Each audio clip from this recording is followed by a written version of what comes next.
예, 오늘은 고린도전서 15장, 16장을 나누는 날입니다.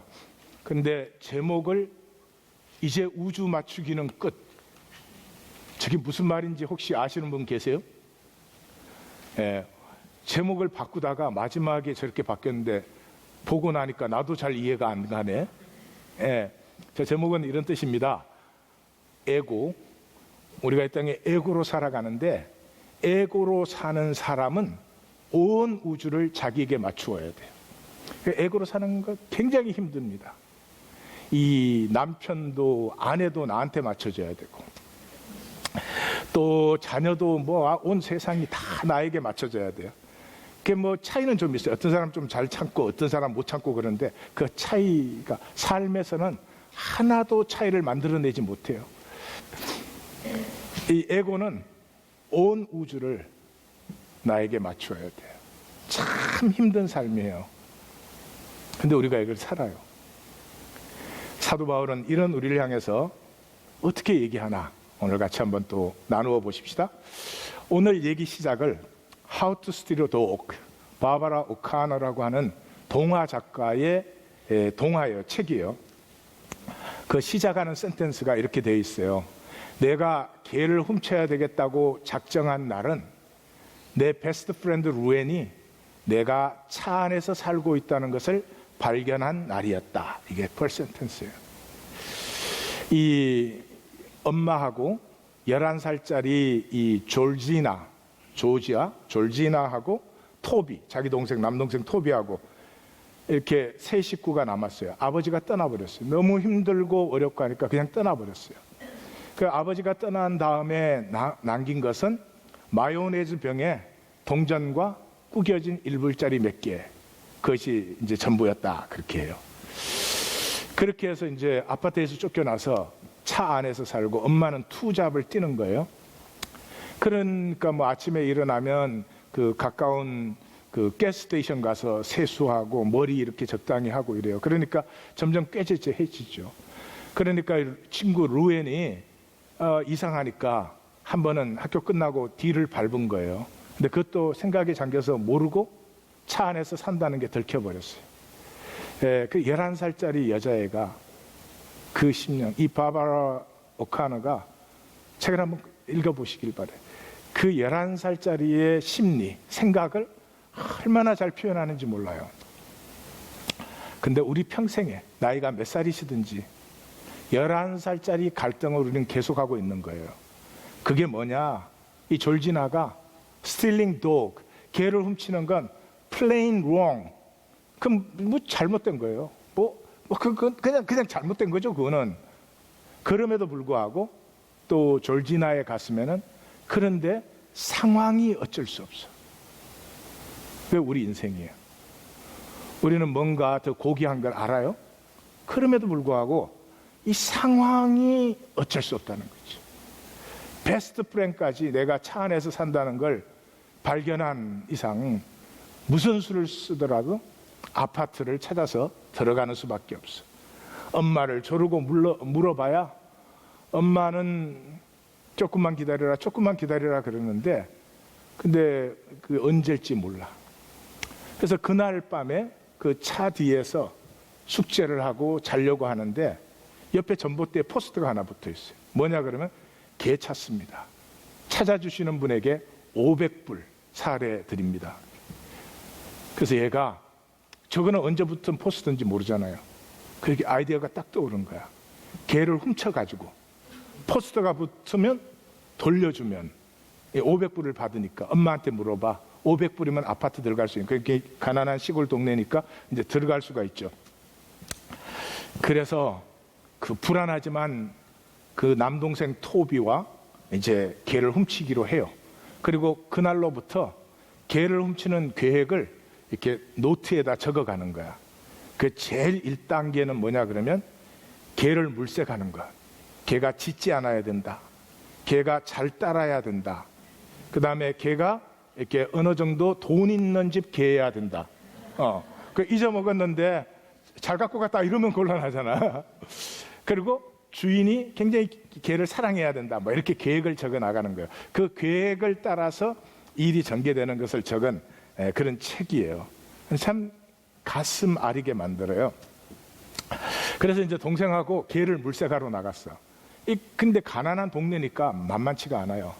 근데 어느 날 어떤 스트리트 끝에 이렇게 스트리트가 데드엔드 된 스트리트가 하나 있는데 한 번도 가본 적이 없는 데인데 거기를 딱 갔더니 근사한, 그 동네에서는 드문 벽돌집이 하나 큰 게 딱 서 있는 거예요.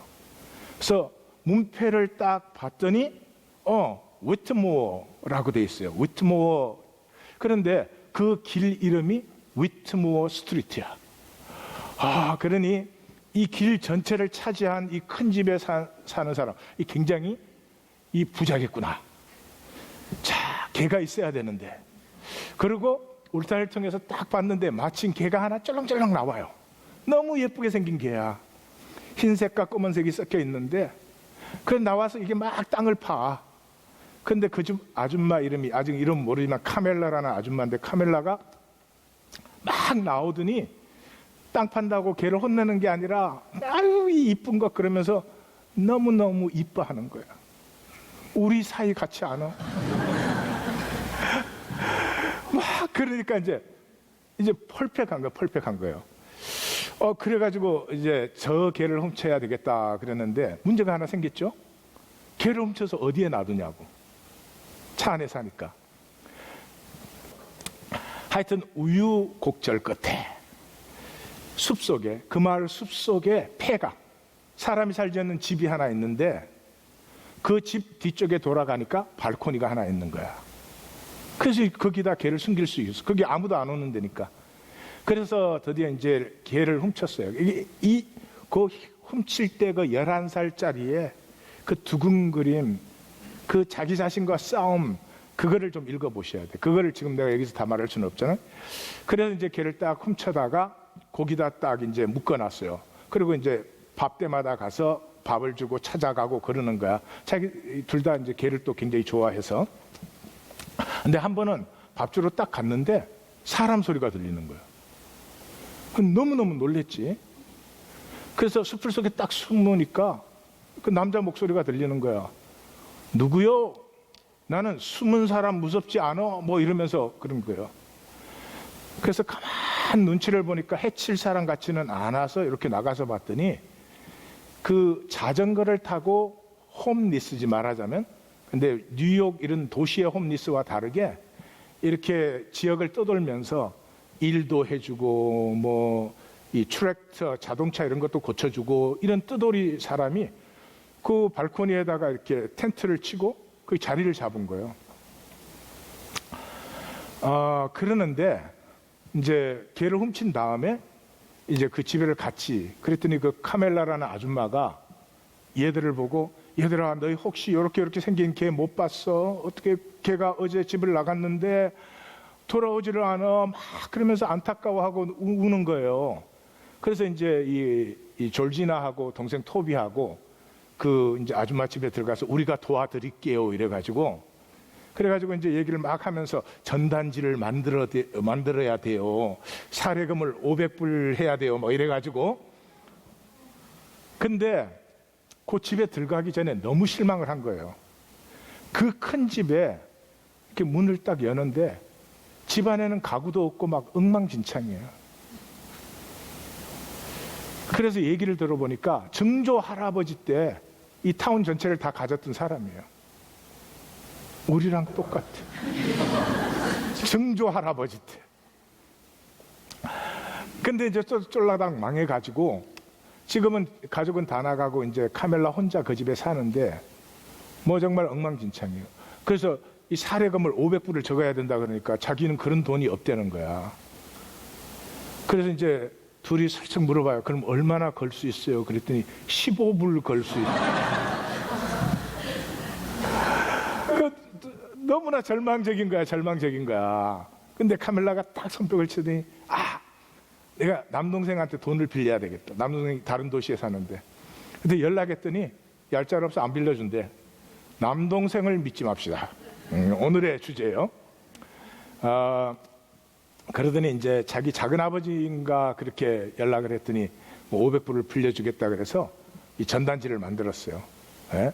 전단지를 만들었는데 이 무키가 이게 졸지나나 토비가 오니까 서 그러는 거야. 얘기를 하다가 전단지를 봤는데 개를 찾는 데는데 이래요. 그 11살짜리가 가슴이 철렁하는 거야. 뭐 어떻게 해야 될지를 모르지. 그래도 말할 수가 없으니까 모른 척하고 있는 거예요.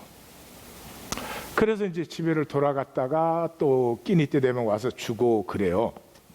근데 이 무키가 이 졸지나랑 토비랑 이렇게 친해지면서 그 떠돌이 삶이지만은 이렇게 사실은 현자 같은 역할을 해요, 이 사람이. 그래서 이렇게 한마디씩 가르쳐 주는데 그게 이제 졸지나 가슴에 자꾸 새겨지는 거예요. 한마디씩 던지는 게. 예를 들면은 살면서 뒤에 남기는 자국이 앞으로의 삶보다 훨씬 더 중요한 것이란다. 잘 생각을 해보세요. 내가 남기는 자국이, 우리는 거꾸로 생각해요. 어떻게 살든지 내일만 잘 살면 된다, 뭐 이렇게 생각하기 쉽지. 그게 아니라는 거지. 이제 그런 것들을 이제 노트에 또 받아 적어요. 그러다가 밥을 주러 딱 갔는데 윌리가 없어져 버린 거야. 윌리가 없어지고 무키 자전거도 없어지고 텐트도 다 걷었어. 그러니까 무키가 훔쳐갔구나. 아니 어쩌면 무키가 데리고 가서 500불을 받으려고 하는구나. 근데 500불 받는 거는 둘째치고 자기들은 개도둑으로 이제 잡혀가잖아. 경찰에 잡힐 텐데, 감옥에 갈 텐데, 누나 우리 감옥에 가면 어떡하지? 막 그러면 조용히 해. 그리고 막 동생 지어받고 막 그러죠. 그래서 막 둘이 이제 완전히 망연자실 돼가지고 넋을 놓고 있는데 무키 자전거 소리가 막 들리는 거예요. 그래서 깜짝 놀라서 봤더니 무키가 자전거를 타고 다시 돌아오는데 그게 윌리가 따라오고 있는 거예요. 그래 막 보자마자 왜 걔를 훔쳐갔냐고 막 소리를 지르고 그래요. 그러니까 무키가 가만히 있더니 이제 조진아가 소리를 다 지르고 나니까 말을 하려면 잘 생각을 해서 똑바로 해야 돼요. 나는 이제 이 마을을 떠나는데 내가 저 동구밭까지 갔더니 윌리가 어떻게 그까지를 따라온 거야. 그래서 이놈 다시 데려다 놓으려고 지금 온 거예요. 그리고 딱 떠나는 거예요. 근데 그 모습이 이렇게 딱 사라지는데 순간에 졸지나가 깨닫는 거예요. 뭐를 깨닫냐? 그 차 안에서 사는데 차를 한 군데 오래 해놓으면 경찰한테 걸리니까 한 이틀마다 차를 옮기는데 한 번은 엄마가 차 시동을 거니까 차가 시동이 안 걸리는 거예요. 고장이 나서. 그러니까 뭐 온 식구가 이제 장례가 되는 거예요. 이렇게 어려운데 차까지 말썽을 부리니까. 그래서 어떻게 하나. 그 다음날 어떻게 하든 이제 차로 학교를 갔다 왔어요. 학교를 갔다 와서 차에 딱 오니까 엄마는 아직 일하고 있죠. 무키 자전거 자국이 차 옆에 나 있는 거예요.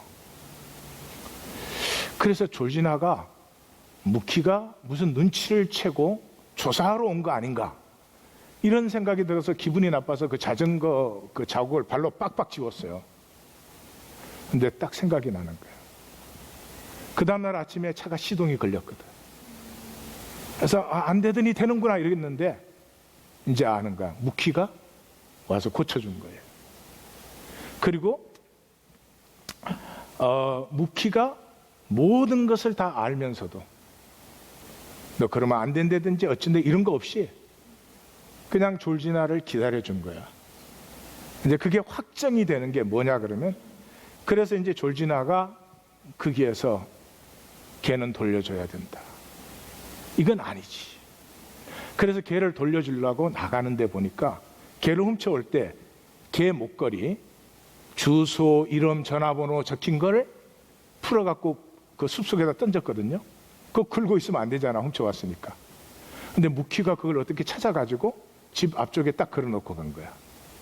돌려주려면 그거 필요하잖아. 그러니까 졸지나가 깨달아요. 무키가 모든 것을 알았지만 졸지나를 기다려준 거예요. 뭐를 기다려준 거예요? 우리식으로 얘기하자면 우리 모두에게는 하나님의 형상이 여기 들어있어요. 하나님의 형상이 들어있죠. 그것이 피어날 것을 기다려 준 거죠. 그래서 이제 개를 돌려주고 고백을 해요. 아줌마, 사실은 우리가 이런저런 사정이 있어서 우리가 훔쳤던 거라고. 그리고 아줌마가 너무나 실망이 돼서 한 말도 못해요. 그러니까 그게 또 있을 수가 없어서 졸지나가 나오는데 현관문을 열려고 하는데 그때서 카밀라 그러는 거예요. 내일 톱이랑 같이 와서 우리 윌리랑 같이 놀자고. 그게 무슨 말이죠? 용서한다는 말이지. 너무나 기뻐서 그 문을 열고 토비한테 그 말을 해주러 가요. 이것이 하나님의 나라예요. 하나님의 나라가 오면 우리가 다 완전해져 가지고 그냥 기계적으로 절대 나쁜 일은 안 해. 그런 게 아니에요.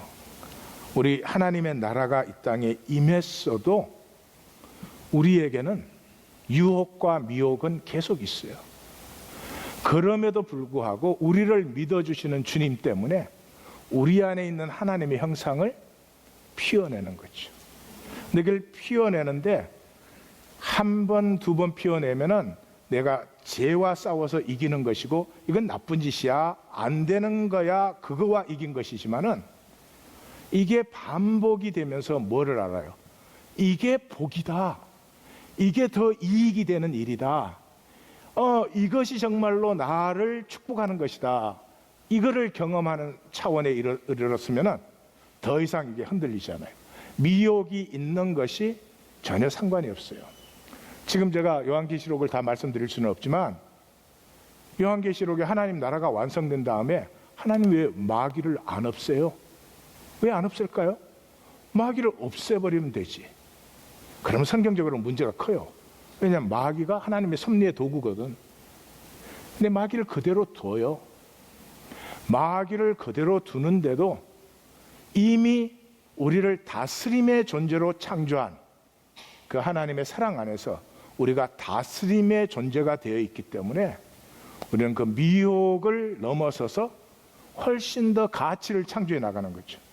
내가 자동적으로 선을 행하게 만들어져 있으면 내 선이 가치를 창조해요? 안 해요? 안 해요. 안 해요. 하나님 나라에서는 우리가 모두 가치를 창조하는 거죠. 그래서 이건 뭐 참고로 말씀드리는 건데 우리 한국교회는 세대주의 영향을 받아서 전천년설을 자꾸 믿는데 아니에요. 교회 시대가 천년왕국이에요. 무천년설이에요. 칼빈 선생님이 옳아요. 이 점에서는 교회 시대가 뭐예요? 우리가 다스림을 배우는 시대예요. 예? 우리가 졸지나의 체험을 하는 시간이라 이 말이죠.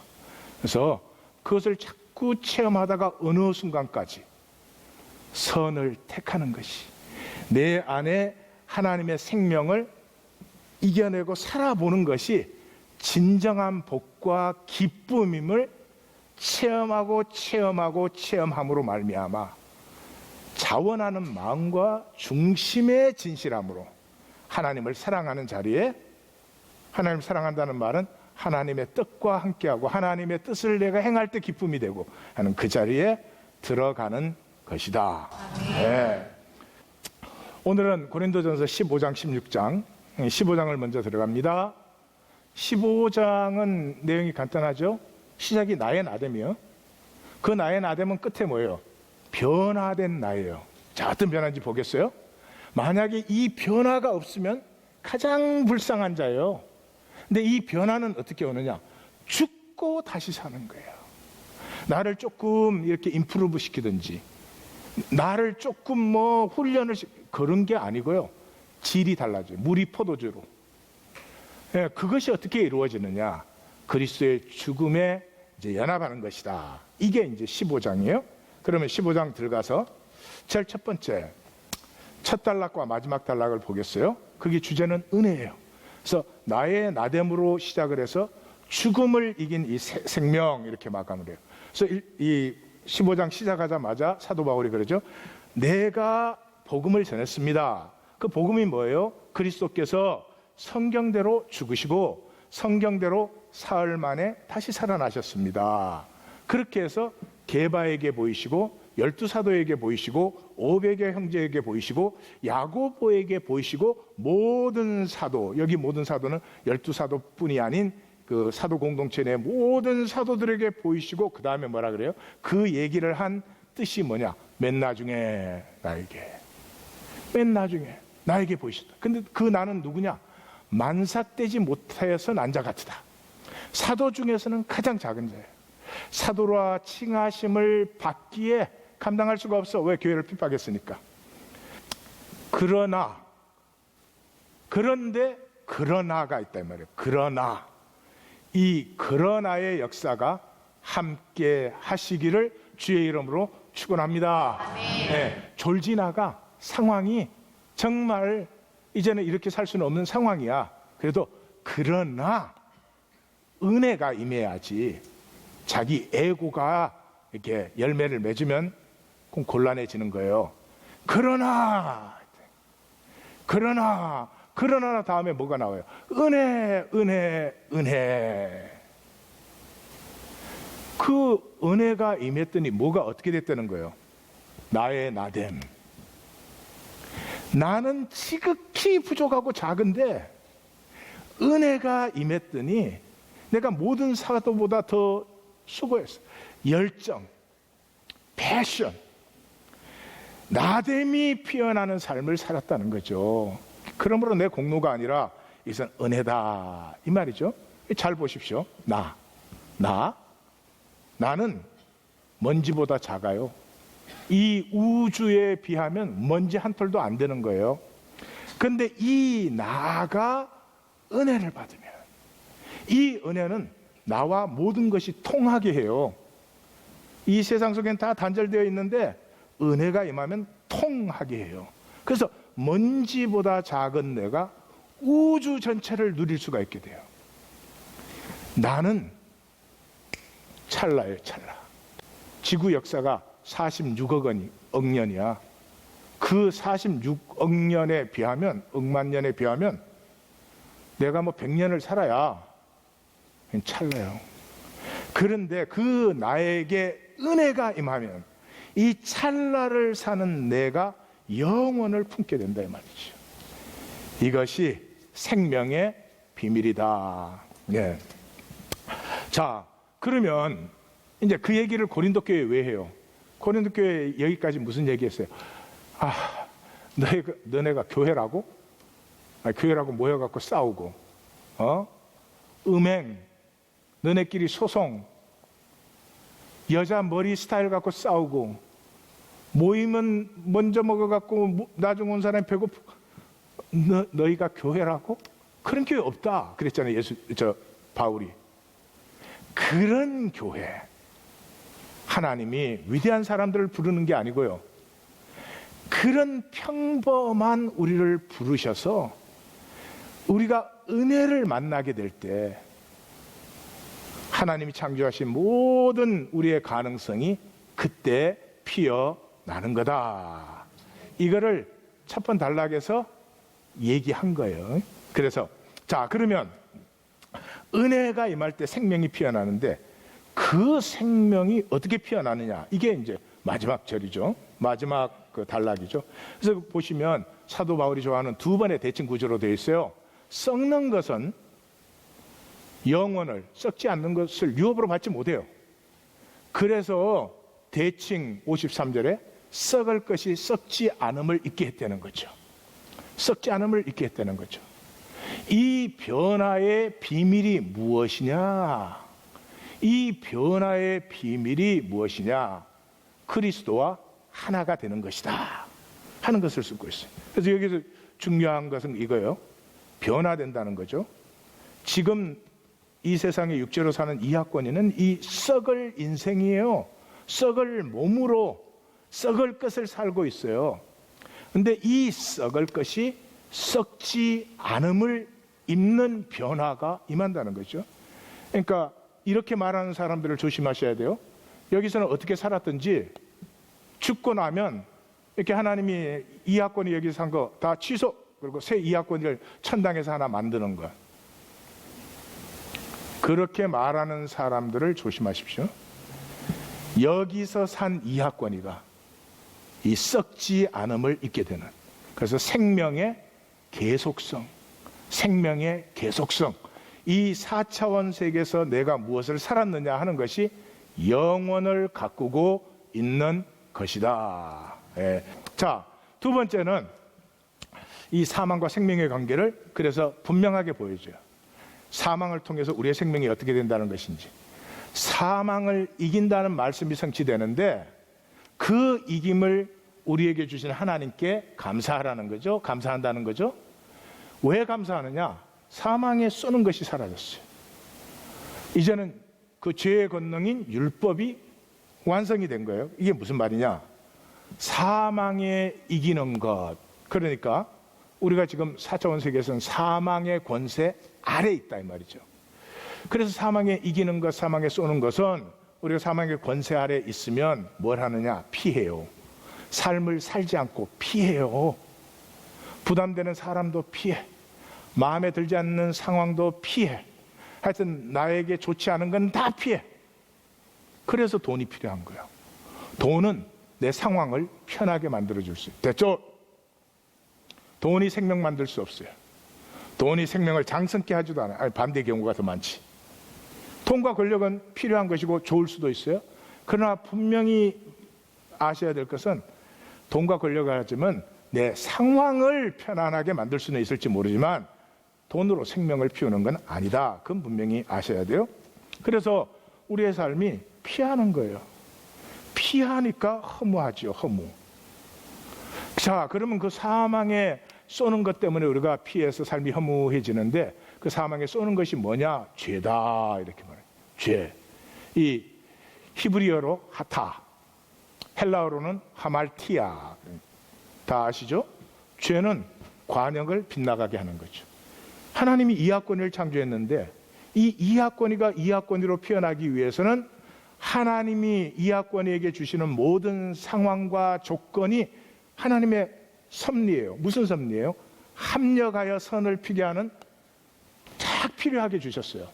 그런데 나는 내가 불편하면 피해, 내 마음에 안 들면 피해, 뭐 그렇게 다 해버리니까 내가 이하권이가 피어나지를 못하지.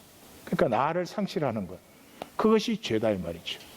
그래서 율법이 권능이 되어 있는 거죠. 왜? 하나님의 말씀은 나를 피우는 길이에요. 그러니까 그 말씀을 따라서 살면 내가 피어나는데 왜 나됨 피는 길을 피하고 살지 않으니까 율법이 권능이 된 거죠. 마치 말씀 만나기 합시다 그러는데 하는 사람은 그게 이제 길이 돼서 안내를 받죠. 그런데 그 말씀 만나기를 안 하는 사람은 내가 말씀을 만나야 합니다라고 말할 때마다 저 인간 죽지도 않고 또 왔네. 눌러, 그게 나를 짓눌러. 그렇게 되는 거죠. 그래서 총 결론이 뭐예요? 오늘 58절이죠. 같이 읽습니다. 내 사랑하는 형제들아, 견실하며 흔들리지 말고 항상 주의 일에 더욱 힘쓰는 자들이 되라. 이는 너희 수고가 주 안에서 헛되지 않은 줄 알미라. 이거를 오늘 우리말로 고치면 이런 거죠. 이제 조건과 상황의 고난을 두려워 말고 직면하여 매일의 삶에 나됨을 가꾸어 우리됨을, 교회를 이루라. 우리의 삶의 모든 것이 합력하여 선을 이루리라. 합력하여 선을 이루리라. 아멘. 이걸 받는 걸 믿음이라고 해요. 이걸 고쳐야 되는 걸 애고라고 해요. 네. 자, 그다음에 두 번째는 이제 둘째 단락과 넷째 단락이요. 여긴 간단하죠. 둘째 단락이 하는 말은 이거 없는 사람, 가장 불쌍한 사람이라는 거죠. 생명이 뭐예요? 생명이 귀한 이유는 초월성이 있으니까 생명이 귀한 거죠. 부활이 없으면 그리스도가 부활했겠니? 이 세상이 전부겠니? 이 세상의 삶이 이렇게 보여도 그 안에 초월성이 있으니까 생명이 있는 거 아니겠어요? 그러니까 이 초월성을 못 누리는 것은 가장 참 불쌍한 것이다. 그런데 이 초월성은 어떻게 나타나느냐? 죽음으로만 새로워진다는 거예요. 죽음으로만. 여기가 이제 좀 문제예요. 우리는 좀 문제예요. 그래서 어리석은 자여, 내가 뿌리는 씨가 죽지 않으면 어떻게 살아날 수가 있느냐? 씨가 죽어서 장래 형체가 피어나는 것이고 땅의 형체가 죽어서 하늘의 영광을 피어내는 것 아니냐? 그런데 죽음의 반대는 뭘까요? 죽음의 반대가 생명이죠. 예. 근데 그는 이제 의미적인, 그 문자적인 의미고, 죽음의 반대는 못 죽음이에요. 못 죽어요. 우리가 못 죽는다고. 상대방이 말 한마디 하는데 못 죽는다니까. 이놈의 에고가 못 죽어. T.S. 엘리엇이 위대한 사람이에요. T.S. 엘리엇의 그 위대한 시가 웨이스트랜드, 황무지 아니에요. 근데 황무지 그 시를 이해를 못하죠, 사람들이. 그 시를 이해하도록 돕기 위해서 시 앞에다 뭐를 써요? 쿠마의 무녀. 영원히 죽지 않는 쿠마의 무녀 이야기를 거기 쓰잖아요. 쿠마의 무녀가 누구예요? 우리예요, 우리. 못 죽어요. 못 죽어가지고 하여튼 엄마 뱃속에서부터 지금까지 모든 과거를 다 짊어지고 살아. 죽을 수가 없으니까. 오늘이 임했어. 오늘을 산 사람은 살았으니까 오늘 죽지. 그러니까 새로운 내일을 맞이해요. 근데 오늘을 살지 않거든. 오늘은 오로지 내일을 만들려고 있는 거지. 내일을 편하려고. 아까 무키가 그랬죠. 우리의 삶에서 지나간 자치가 앞으로의 일보다 훨씬 더 중요한 거란다. 인간 거꾸로 살아요. 이 에고의 거짓에 사로잡히면 거꾸로 살거든. 그러니까 죽지를 못해. 그래서 사도 바울이 나는 날마다 죽노라. 이게 그 말이에요.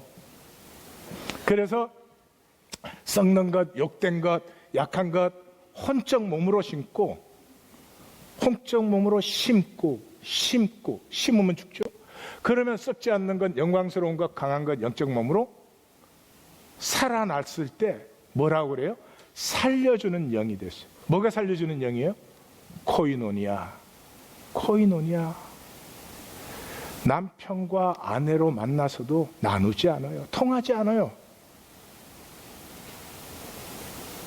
여러분, 생명은 통해야 사는 거죠.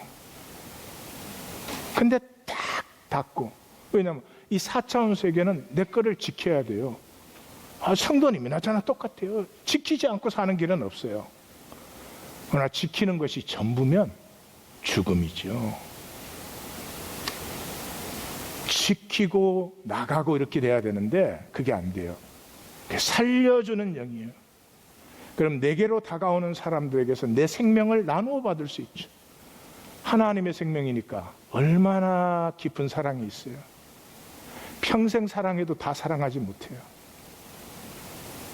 내게 얼마나 풍성한 격려가 있어요. 평생을 격려해도 다 격려 못해. 그건 안 써. 이렇게 돼버리는 거죠. 그래서 이 성경의 영적 이 원리의 핵심이 어디에 있어요? 이삭의 제사예요. 이삭의 제사. 이삭이 얼마나 이쁘고 사랑스러워. 어떻게 이삭을 죽여요? 그러나 아브라함과 이삭의 이 관계는 4차원 안의 관계죠. 네, 이 현상의 관계죠. 그러므로 한계적이죠. 언젠가는 헤어져야 되고, 지금 안 죽어도 이삭은 결국 죽고, 이삭이 죽기 전에 아브라함이 죽을 것이고, 뭐 등등등거리. 그래서 이삭이 그렇게 사랑스러움에도 불구하고 이 4차원의 한계성과 영원하고 신실한 하나님의 약속, 이 약속은 내가 보는 것도 아니고요, 내가 무슨 개런티를 받은 것도 아니고 보험 팔러시가 아니에요. 이건 내가 경험해 본 하나님의 그 지극히 제한적인 그 하나님 암을 가지고 하나님이 나를 결코 버리지 아니하실 것이고, 하나님이 자기의 약속을 배신할 뿐이 아니라는 것을 오직 믿음으로 이걸 선택하는 거지. 근데 놀라운 그 미스터리는 뭐예요? 신실한 약속을 선택했을 때 이삭까지도 한계적 이삭이 아니라 영원한 이삭으로 그 유업으로 누리게 된다. 가운데 단락은 뭐예요? 이 비밀, 이 놀라운 비밀이 뭘로 오느냐? 그리스도의 죽음에 연합하는 거예요. 사람의 방법이 아니에요. 그래서 뭐라고요? 그리스도께서 죽은 자 가운데서 다시 살아나서 첫 열매가 되었다. 첫 열매니까 둘째, 셋째가 계속 오는 거지. 누가? 우리가 둘째, 셋째로 계속 오게 돼 있다는 거죠. 근데 어떻게 그렇게 계속 그 하나된 열매로 그렇게 자라나게 되느냐? 그에게 속한 자, 강림하실 때, 그 강림하실 때가 언제냐? 그리스도께서 이 땅에 모든 다스림을 이루신 다음에 그것을 하나님에게 돌려드려요. 왜냐 그러면 하나님의 다스림으로 이 우주가 시작됐어요. 그러니까 우주의 완성도 하나님의 다스림으로 완성이 돼요. 예. 그런데 하나님이 왜 이렇게 복잡한 걸 허락하셨나? 만유가 자원함으로 하나님의 통치를 스스로 인정하고 주님께 드리는 그 자원함을 이루기 위해서 이 역사라고 하는 걸 두었어요. 그래서 그것을 처음으로 이 우주 가운데서 아버지의 뜻, 아버지의 통치에 자기를 죽기까지 내어주신 첫 열매가 그리스도죠. 그 그리스도에게 연합됨으로 말미암아서 그래서 하나님의 통치에 사람들이 되는 것이다. 더 이상 사망 권세에 억눌려서 허무하게 되는 게 아니라 하나님의 뜻을 하나님이 창조한 이하권이가 되어서 하나님의 뜻을 온전히 이루는 유업자가 되는 것이다. 여기에 키워드가 속한 자예요. 타그마라는 게 로마 보병이 이렇게 하나가 되는, 방패 짝짝짝짝 해서 하나가 되잖아요. 그 단어를 거기에 쓴 거죠. 그래서 그리스도와 하나 되는, 그리스도의 죽음과 부활에 하나 되는. 그래서 이제 여기서 이런 말이 나와요. 이게 사람의 방법이 아니라는 거죠. 그래서 어찌 언제나 위험을 무릅쓰리요? 위험은 피해야지, 무릅쓰면 어떡해? 나는 날마다 죽노라. 죽으면 어떻게? 살아서 하나님을 위해서 일을 해야지. 거기서 뭐라고 그래요? 내가 사람의 방법으로 싸웠다면 모든 게 허무해지지 않겠느냐? 그러므로 속지 말라, 깨어있으라. 이렇게 나오는 거거든요. 이게 무슨 말이냐 하면 거짓과 싸움. 이 4차원 세계는 거짓과 싸우고 있어요. 다른 어떤 것과 싸우고 있잖아요. 마귀는 거짓의 압이고 4차원 세계에서 내 눈에 보이는 건 진실이 아니에요. 그 깊이가 진실이에요. 그래서 거짓과 싸울 때는 에고로 싸울 수가 없어요. 그 에고로 싸우면 싸울수록 거짓이 약해질까 세질까? 세져요. 싸움이 일어났을 때 진실을 나눌까?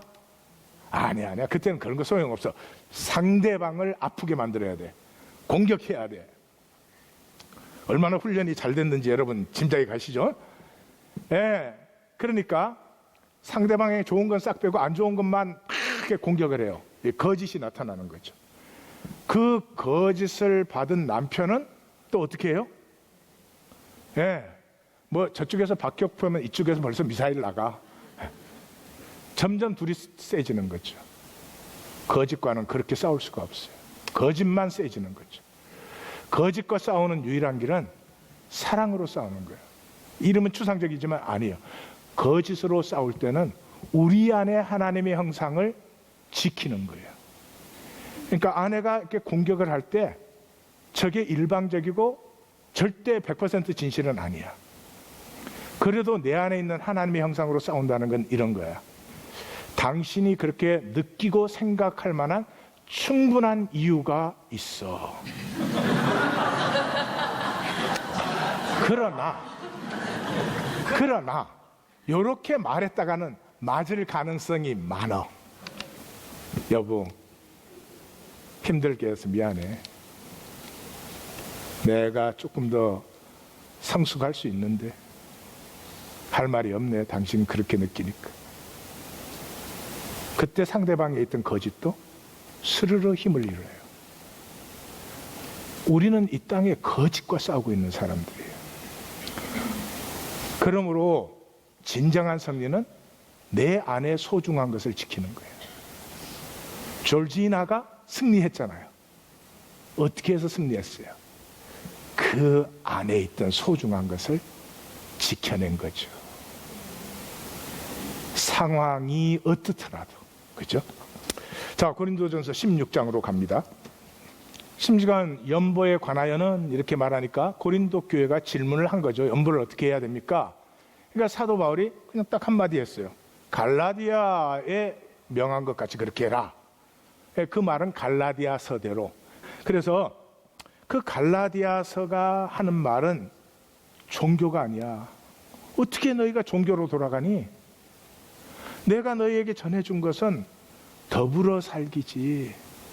벌써 11장에서 14장까지가 교회인데 그 교회를 시작할 때 뭐라 그랬어요? 사도 바울이 내가 너희에게 전하여 준 그 전통을 너희가 지킴으로 너희를 칭찬한다. 지금 고린도 교회는 칭찬할 게 아무것도 없는 교회예요. 그런데도 칭찬해요. 왜냐 그러면 회당의 종교 전통을 지키는 것이 아니라 주님의 임재 앞에서 함께 그저 소박하게 함께 나와서 떡과 잔을 나누며 거기에 기도도 나오고 예언도 나오고 찬송도 나오고 그곳에서 생명이 새로워지지 종교의식에서 무슨 사람이 새로워집니까? 그 복음을 내가 전한다. 그게 1장이에요. 2장이 뭐예요? 그래서 이 안디옥 교회에서 그것이 이루어지고 있는데 세상에 예루살렘에서 사람이 올라오니까 베드로하고 바나바가 그 같이 떡과 이방인과 떡과 잔 나누다가 그 자리를 떴다는 거죠. 그래서 내가 그걸 혼냈다. 내가 베드로 혼낸 사람이다 그거예요? 아니죠. 이게 핵심이죠. 이게 핵심이죠. 이게 예루살렘 교회의 한계성. 이 종교와 이 복음이 함께 해야만 했던. 그래서 그 귀한 교회를 하나님이 생긴 지 30년 만에 없애버리잖아요. 그리고 바울이 선포한 복음의 교회들이 일어서게 하는 거 아니에요. 그래서 4장 5장이 뭐예요? 3장 4장이 너 종교로 돌아가면 안 되지. 종교로 다시 돌아가면 안 되지. 5장 6장이 뭐예요? 그리스도께서 자유케 하신다. 여기 자유는 철학적 자유가 아니죠. 생명이 자유하면 통해요. 남편이 자유하고 아내가 통하면 잘 통합니다. 잘 통해요. 근데 자유하지 않으면 통하지가 않아요. 그래서 갈라디아서에서 복음의 핵심이 선포되는 거 아니에요. 3장 28절에서 그리스도 안에서는 남자나 여자나 자유자나 종이나 헬라인이나 유대인이나 지혜인이나 야만인이나 다 하나다 하는 거죠. 복음이 임하면 뭐예요? 통하는 거죠. 예, 코이노니아가 이루어지는 것이죠. 그래서 성령이 임했을 때 뭐가 일어났어요? 코이노니아가 일어났죠. 코이노니아가. 그래서 근데 고린도 교회가 이 사도 바울에게 당연한 거예요. 연보? 갈라디아 교회 명한 대로 하면 되지. 근데 그거를 제대로 못 알아들었던 것 같아요. 그래서 그 다음 보내는 편지에는 이 연보에 대해서 써요. 근데 여러분, 연보하라는 말이 아닙니다. 연보를 해야 된다 그런 말이 아닙니다. 사도 바울이 쓰는 것은 연보가 뭐다 하는 걸 써요. 연보가 뭐다. 연보가 뭐예요? 환난의 많은 시련 가운데서 넘치는 기쁨이 있고요. 극심한 가난에서 풍성한 연보를 해요. 이게 연보예요. 이게 아닌 건 연보 아니요. 예, 그래서 힘에 지나도록 자원하여 그게 연보예요. 이건 먼저 자신을 주께 드리고 일어나는 일이에요. 주님과 내가 하나니까. 그래서 고린도 교회를 향해서 권면할 때 고린도 교회는 이걸 권면해야 되니까 참 한심하죠. 마음에 정한 대로 하고 인색함으로나 억지로 하지 마라. 즐겨 드리는 자를 하나님 사랑하신다. 그래서 적게 심는 자 적게 거두고 많이 심는 자 많이 거두는 것이다. 그러면서 이러한 연보가 피어나는 사람들, 이러한 연보가 피어나는데 함께하는 사람들 속에 뭐가 일어나느냐?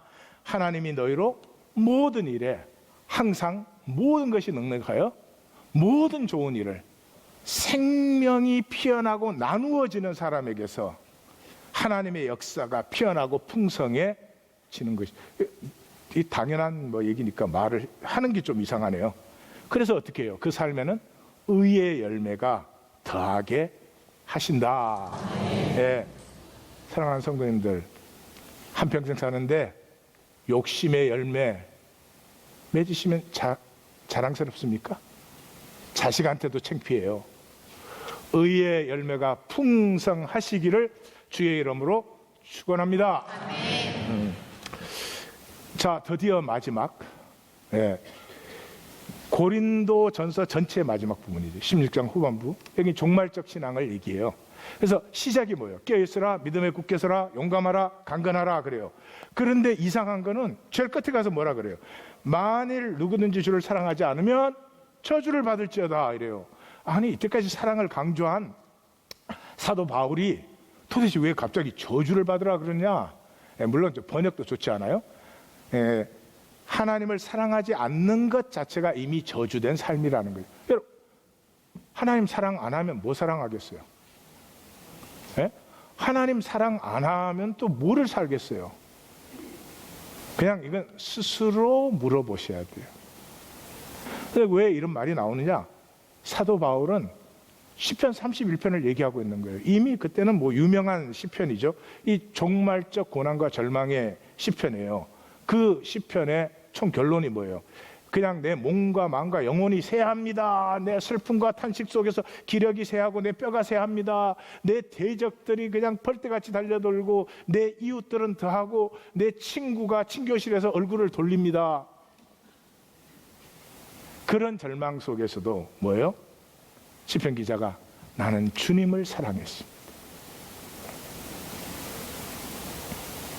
그런데 주님의 사랑이 임한 거죠.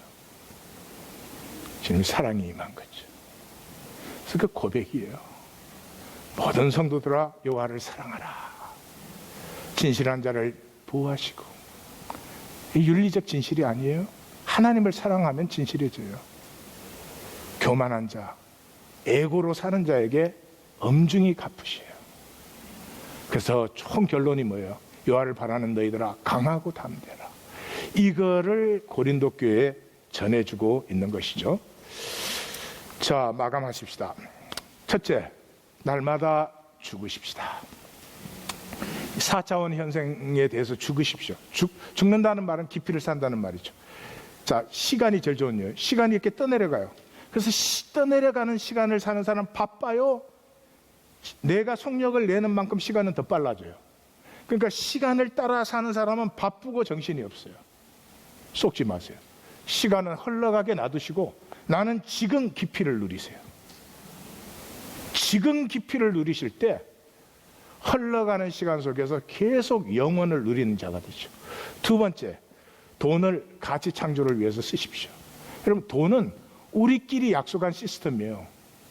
우리끼리의 걔한테 100불짜리 주면 감사 카드 보내드리죠. 그죠? 그래요? 아니요. 우리끼리 통하는 거예요. 만약에 오늘 이 북미에 큰 지진이 일어나서 모든 게 다 무너진다. 돈 쓸모 있어요? 없어요? 종이 쪼가리예요. 돈의 본질을 기억하십시오. 이 인간 시스템 안의 약속일 뿐이에요. 그거 흔들리면 다 흔들리는 거예요, 돈은. 그런데 그걸 하나님이 허락하셨어요. 왜? 이 4차원 세계 살면서 돈 가지고 내 편안, 내 세계 얼마나 큰지 몰라도 그거 세우려는 사람과 이 돈을 가지고 진정한 가치를 피워내는 이 선택을 할 수 있는 그 삶을 길러내기 위해서 하나님이 섭리 가운데 허락하신 거예요. 자, 오디오를 하나 듣고 마치도록 그렇게 하겠습니다. 이 포레스트 카트는 이 체로키 인디안 후예예요. 그런데 이 자서전적이에요. 자기가 어릴 때 자기 아버지가 독립전쟁에 남부군에 잡혀가서 그 군인으로 싸우게 돼요. 근데 체로키는 대가 끊기면 안 돼. 그래서 전쟁터에 나가기 전에 처녀를 데려다가 부족이 결혼을 시켰어. 그래서 얘가 낳는데 아버지는 전쟁에 죽고 엄마는 병들어서 죽어버렸어요. 그래서 할머니, 할아버지가 얘를 기르는데 그 길은 얘기를 쓴 책이 내 영혼의 따뜻한 날들인데 그 가운데 한 부분만 같이 한번 들어보겠습니다. 주의를 기울여 보십시오. 할머니는 사람들은 누구나 두 개의 마음을 갖고 있다고 하셨다. 하나의 마음은 몸이 살아가는데 필요한 것들을 꾸려가는 마음이다. 몸을 위해서 잠자리나 먹을 것 따위를 마련할 때는 이 마음을 써야 한다. 그리고 짝짓기를 하고 아이를 가지려 할 때도 이 마음을 써야 한다. 자기 몸이 살아가려면 누구나 이 마음을 가져야 한다. 그런데 우리에게는 이런 것들과 전혀 관계없는 또 다른 마음이 있다. 할머니는 이 마음을 영혼의 마음이라고 부르셨다. 만일 몸을 꾸려가는 마음이 욕심을 부리고 교활한 생각을 하거나 다른 사람을 해칠 일만 생각하고 다른 사람을 이용해서 이익 볼 생각만 하고 있으면 영혼의 마음은 점점 졸아들어서 밤톨보다 더 작아지게 된다. 몸이 죽으면 몸을 꾸려가는 마음도 함께 죽는다. 하지만 다른 모든 것이 다 없어져도 영혼의 마음만은 그대로 남아있는다. 그래서 평생 욕심 부리면서 살아온 사람은 죽고 나면 밤톨만한 영혼밖에 남아있지 않게 된다. 그런 사람들은 살아있어도 죽은 사람이 되고 만다. 할머니는 어디서나 쉽게 죽은 사람들을 찾아낼 수 있다고 하셨다. 여자를 봐도 더러운 것만 찾아내는 사람, 다른 사람들에게서 나쁜 것만 찾아내는 사람, 나무를 봐도 아름답다고 여기지 않고 목재와 돈덩어리로만 보는 사람, 이런 사람들이 죽은 사람들이었다. 할머니 말씀에 따르면 그런 사람들은 걸어다니는 죽은 사람들이었다. 영혼의 마음은 근육과 비슷해서 쓰면 쓸수록 더 커지고 강해진다. 마음을 더 크고 튼튼하게 가꿀 수 있는 비결은 오직 한 가지, 상대를 이해하는데 마음을 쓰는 것뿐이다. 게다가 몸을 꾸려가는 마음이 욕심 부리는 걸 그만두지 않으면 영혼의 마음으로 가는 문은 절대 열리지 않는다. 욕심을 부리지 않아야 비로소 이해라는 것을 할 수 있기 때문이다. 반대로 더 많이 이해하려고 노력하면 영혼의 마음도 더 커진다. 할머니는 이해와 사랑은 당연히 같은 것이라고 하셨다. 이해하지도 못하면서 사랑하는 체하는 사람들이 있긴 하지만 그런 사랑은 진정한 사랑이 아니라고 하시면서 그 말을 듣고 나는 모든 사람을 잘 이해하기로 마음먹었다. 밤톨만한 영혼을 갖고 싶지는 않았기 때문이다. 네, 우리 모두가 하나님의 형상으로 지어졌으니까 얼마나 성경 얘기하고 비슷해요. 비슷 안 해요? 비슷해요. 네, 주여 나를 좀 불쌍히 여겨주세요. 네. 저기는 이해라는 단어를 썼지만 이해가 뭐예요? 통하는 거죠. 통하면 영혼이 살아나요. 단절되면 나밖에 몰라요. 좋은 일은 아니에요. 사랑하는 성도님들, 짧은 생에 이 허무한 세상을 살아가는데 우리의 지킬 것은 내 영혼, 내 속의 존귀함, 그것을 지킬 때 우리는 은혜를 알고 만유를 누리는 하나님의 신비한 비밀을 누리게 되는 것입니다.